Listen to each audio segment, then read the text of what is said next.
मैंने शहबाज शरीफ को वहां से हराया और उस हल्के को जिसको वो ये समझता था कि उनकी जागीर है वहां से हराया।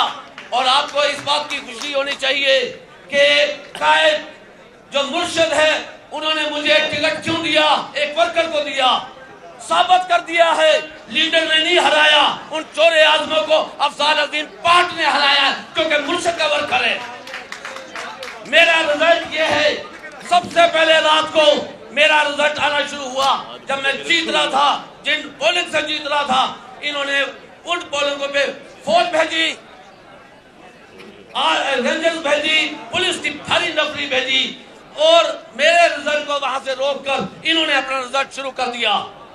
मैं वो शख्स हूं जिसने जब नवाज शरीफ पाकिस्तान आया उसने जलसा रखा, अगले रोज मैंने अपने हल्के में कन्वेंशन रखा था काने में, जो इन्होंने नहीं होने दिया और मुझे मेरे बेटे और भाई को गिरफ्तार किया, दहशतगर्दी के पर्चे हुए। खान साहब ने जो मुझे टिकट दिया था मैंने खान साहब की लाज रख दी, मैं खान साहब के साथ था, हूँ और रहूंगा और हम इंशाअल्लाह ताला जीते हैं। और ये सीट जिस पर वो वजीर आजम बनने जा रहा है, आपको बता दूं कि ये वो सीट है जो उसकी नहीं है, जिस वक्त भी चाहेंगे ये ओपन होगा, ये फारग हो जाएगा इंशाअल्लाह ताला। अच्छा जी।